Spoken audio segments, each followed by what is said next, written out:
Hey, good afternoon, everybody. How are you? This is Freddie Ewan, three-time GM of the Year, 2022 Pantheon Cup champion, the 2024 Pantheon Cup runner-up, and host of that fantasy football show with Freddie Ewan. Great week for football fans. Football is back, baby. We've had two games so far. A bunch are going to be on the board on Sunday, then Monday. And the great thing about the NFL this year, or in how many years is we've been lucky enough to get games on Thursday, Sunday, and Monday consistently. The one thing that the NFL is starting to sprinkle in a little bit is they're starting to put Friday football games on, Saturday football games at the end of the year. But just like last year when the Eagles played the Packers in Brazil in the second game, the Kansas City Chiefs played the Los Angeles Chargers in the second game down in Brazil. Of course, the first game of the year, usually the Super Bowl champion opens up, and that was the case this year as the Philadelphia Eagles played the Dallas Cowboys. Um, Interesting game. Very, very weird game from the start. Jalen Carter, of course, spitting on Dak Prescott, which was just, as an Eagles fan, you look at the talent that Jalen Carter has, and we got him with the ninth overall pick the year we went to the Super Bowl. How he made some fantastic trades, and we ended up with two first round picks after going that far to the Super Bowl, which is so rare that a Super Bowl team has a top 10 pick. Jalen Carter could have been the first overall pick in this draft, and the reason that he was not was obviously at an incident at Georgia. The Eagles took him nine, thinking that they could put him in their system. A lot of Georgia players are on that team. He would learn from a lot of veteran players, and it just still really, it's just totally unprofessional. I mean, and I just think as an Eagle fan, you need to be really, not upset, because the Eagles get a really bad rap anyway, and sometimes that's a good thing for us. But sometimes it's also a bad thing. I think every Eagle fan is also just totally, A, first classless, and, B, what the hell are you thinking? This is opening night of the NFL. Everyone's pumped up and excited to play, but it's just, just to do something that's stupid, spinning on somebody, your best defensive players out of the game now, huge weight that you put at the beginning on the Eagles defense, and Dallas, we got lucky in that game. Dallas got the ball. They ran right down the field with it the first few times. Defense came around in the second, but it's really, CeeDee Lamb, if it wasn't for those drops, he had two huge drops at the end of the game. We would be singing a different story today. And this is a game that the Cowboys certainly, I was pretty sure it was going to be close regardless, but this was a game definitely where the Eagles kind of just lucked out. That one turnover, Miles Sanders, former Eagle, has a huge rush and then follows it up with a fumble in the red zone. And Eagles hold on. Fantasy wise, Jalen Hurts, I thought, was fantastic. Two rushing touchdowns. None of those were tush pushes. Barkley did his job, kind of. Not a whole lot of yards on the ground, but he get a touchdown in the end zone. The Eagles receivers, these are guys I drafted I drafted Devontae Smith in one draft, and that was basically just because I have Hurts on as a quarterback, but I did not start him this week. AJ Brown, I didn't pick anywhere. I think it's going to be really tough for the Eagles wide receivers to put up so many points. First off, they run the ball so much. They just run the ball so much. Barkley is still going to run the ball. Hurts gets a lot of the offensive line is so good on the Eagles that, I mean, Hurts' dynamic where he pretty much has the option where, if he can't find anyone open, he's going to run the ball and smoke off some good yards. Great game by Hurts, but, no passing touchdowns. A.J. Brown, one target, one reception late in the game. A.J. Brown owners were not happy, but then again, A.J. Brown is a great receiver. Devontae Smith is a great receiver. There's a lot of mouths to feed with that Philadelphia offense, and I do not think you are going to have amazing years by these two fantasy receivers. I think they're going to have a fairly safe floor at times, but I don't think you're going to see, huge three touchdown games by AJ Brown or Devontae Smith. Barkley's still going to get the get the job done. But I think that the best fantasy player on that team to have is probably Jalen Hurts. I mean, Barkley's a year older. He did not, he didn't. Everyone expects Barkley to break off 60 and 70-yard runs, and that's going to happen during the year, but it's not going to happen every game. So, Barkley played decent. Just to bring up the stats on this game really quickly, if you just give me 1 second, let me bring up the stats and just let you know how everyone did as a stat wise. Hurts had 14 carries, 62 yards, 2 touchdowns. Passing, he didn't pass the ball a lot, only 23 times, but 19 of 23. Was sacked 1 time. Barkley, 18 carries for 60 yards and a touchdown, 3.3 average. Did not have a lot of breakthrough runs. Wide receiver receiving, like I said, they only had 152 yards in the air, no touchdowns. Devontae Smith, 3 targets, 3 receptions, 16 yards. Barkley, this is another thing about Barkley is he catches the ball out of the backfield. He was targeted 5 times, 4 receptions for 24 yards. Dallas Goedert was, I was pleasantly surprised to see Goddard got the most targets. He had 7 targets, caught all 7 balls, 44 yards. It's a good job by a wide receiver. And Dotson, had a long 51-yard long pass, 3 receptions, 3 targets. Dotson has really turned out to look like, finally the wide receiver 3 that the Eagles have been looking for. Let's not forget this guy was a first-round pick for the Washington Commodores a few years ago. I think he's been still a phenomenal player, has a lot in the tank.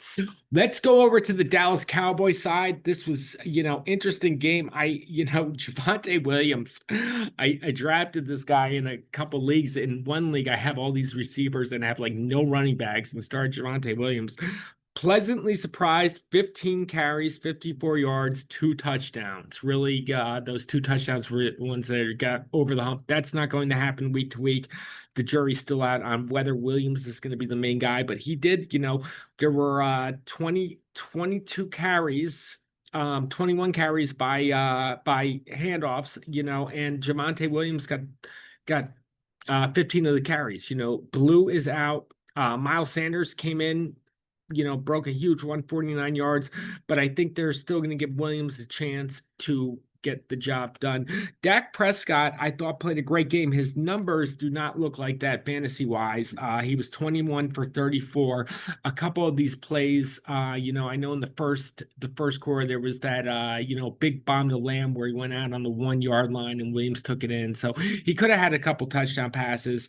Lamb is, everyone is getting on Lamb for, those drops, and you should, but Lamb had a phenomenal game, 7 receptions, 110 yards, targeted 13 times. I think Lamb is still going to be the alpha top wide receiver in the league. He'll get together. I mean, just think, that's a game that everyone's getting him on, seven receptions, 110 yards. George Pickens was targeted 4 times, 3 receptions, 30 yards.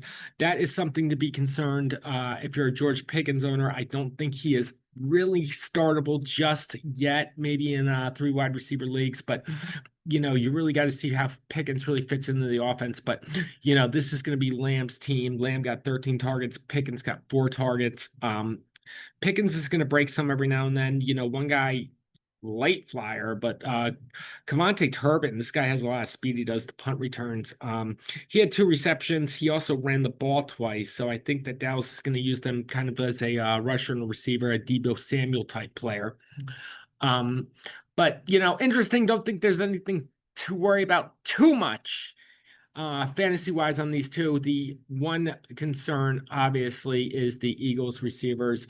Let's go to the game the other night, last night in Brazil, where there were a lot of concerns for, first and foremost, Xavier Worthy owners. I've been looking all day and all night what the status on Worthy is, and they don't really have a status. I think he's getting an MRI today, but I do not think this is good news for Xavier Worthy or Xavier Worthy owners. I do not think this is good news at all. I had Worthy in a lot of leagues. I took him in a lot of best ball drafts. I really liked him, knowing that Rashid Rice was going to be suspended at some point. And now that he's suspended for the 6 games, I think Worthy had an awesome job to get an opportunity to really score. In the Super Bowl last year, they were garbage points, but two touchdowns. I think he had 170 yards in the air. But Worthy, I thought was someone else and really fit into Mahomes' thing. Travis Kelce knocks him over the first pass play of the game, and I do not, jury's still out. I hope he comes back soon, but I think Kansas City is in trouble with their wide receivers at this point. They did not get the win last night, so they're 0-1. Rasheed Rice still going to be out for the next 5 games. Chiefs really, just taking a look in the Mahomes played great. I thought Mahomes played a great game. He had 24 for 39. He had 258 yards and a touchdown. He had six carries for 57 yards and a touchdown. That's really good fantasy numbers. When you look at the receiving wise, Hollywood Brown. I don't think Hollywood Brown's available in a lot of leagues right now. I have to go ahead and check, but I mean, you just have to, if he's available, you just have to take him because he's got 16 targets, 10 receptions for 99 yards. That's probably going to change next week, but I mean, Hollywood Brown right now is the #1 receiver in Kansas City. I was looking at free agents too, and there are not a lot of free agent receivers right now that Kansas City can go ahead and pick up. They had that rookie Royals, I think it was, 5th round, but he was injured this game. I think it's just a minor injury, but I have him as a couple deep flyers in a couple leagues, hoping that he comes back. Juju Smith-Schuster, 5 receptions, 5 targets. Juju's always there, and he had a couple games last year. I think, he had a couple big plays in the playoffs for Kansas City. Juju will not be a bad idea to pick up. Travis Kelce, you're going to look at his numbers and you're going to say, okay, he had a pretty good game, blah, blah, blah. Kelce is not the Kelce he was. 4 targets, 2 receptions. He did break one for 37 yards. But and scored a touchdown, but 2 receptions off 47 yards. I don't think Kelce's going to be your average receiver. I think he might get a little more targets with Worthy on the ball, but Kelce is last year, I think he really hit that hole where it's just like, the guy went from being, probably one of the greatest tight ends of all time, especially in fantasy wise. But now I think really Kelce is just, he's pretty much, he's Mr. Taylor Swift and on his way to out. And so I I don't know whether Kelce will get some more touches or not, or some more targets, but I just don't see Travis Kelce really turning into, a top 5 tight end this year, especially with the rookie tight ends that are here now and what Bowers did last year. I think that, his time is past and, hopefully he'll be a top 10 tight end and still startable. Looked good last night with the touchdown, but that's not going to happen every week either. Rushing wise, really, Kansas City didn't really run the ball a lot. Pacheco, 5 carries, 25 yards. That's concerning for Pacheco owners. He did have 2 receptions, but only 3 yards on 3 targets. That's concerning if you're a Pacheco owner. I like Pacheco, but I just don't. Kansas City just really doesn't run the ball like that, and same thing. Kareem Hunt had the same amount of carries, 16 yards. And Hunt also had 3 targets for 2 receptions. Looks like it's going to be pretty much a split backfield in there. Pacheco, don't know if he's 100% back from that injury last year too, because they didn't really get him involved and didn't really have the grain shift involved.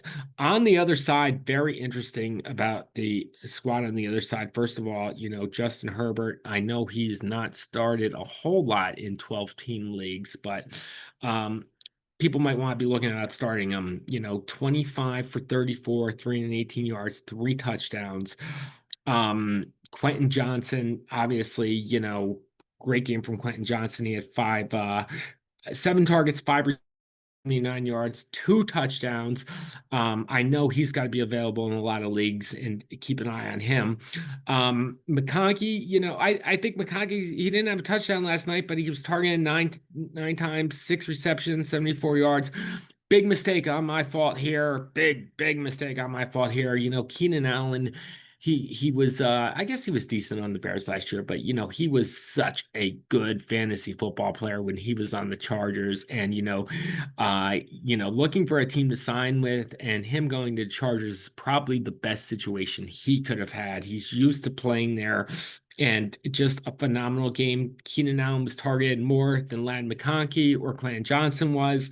He had 7 receptions, 68 yards, and a touchdown. And of course, it's the Keenan Allen 15 yards, 14 yards, 10 yards. Still a phenomenal player. I had him on the bench in the TPFFKL, which I've already gotten shit about. But good to have him on the team because I think Keenan Allen and the Chargers offense is going to do things.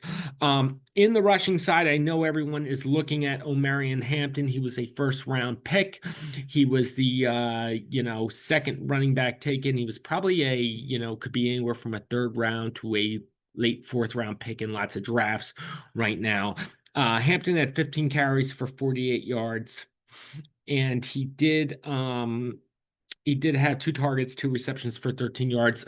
I would not be too worried at all. If you're a Hampton guy right now, it always takes running backs a little bit of time. You look at Bucky Irving last year, and Bucky Irving by the end of the year, now he's a second round pick when he was just a flyer at the beginning of the year. But I think that Hampton is going to get better and better as it comes. Obviously, it seems like Harbaugh has a lot of confidence in him.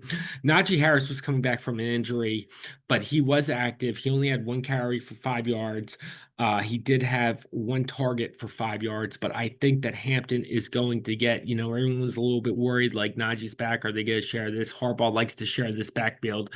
But, I think Hampton being a first pick, the pressure's on. He's going to get plenty of opportunities. I think it's really good to have Omarion Hampton right now. Yeah, so exciting stuff going on with fantasy football. I'm so glad it's back. We're going to try to get guests on. I want to get Joe Murray on to talk about the John Galt League a little bit more. And hopefully we can start talking about, getting this out and creating some kind of John Galt app and, making this patenting the no limit fantasy football, because I think a lot of people would get into it. It'd be exciting. The TPFFKL Minor Leagues is a new league that I am creating. So everyone can get a little bit better at fantasy football, start learning their things in the training round, so you can get to the TPFFKL and not leave $31 on the table, not draft CMC for $61, not have 4 quarterbacks on your roster in a 1 quarterback league, stuff like that. Really want to help out my buddies and get them to be better fantasy football players, and that's why I have the show. Anyway, have a great Saturday. Tomorrow, I don't know, maybe tomorrow morning, if I have time, I'll get on. I'll give you my starts and sits, but it should be exciting. Tomorrow, Sunday, football is back, baby. The NFL. Everyone have a great day. Thank you so much. Bye-bye.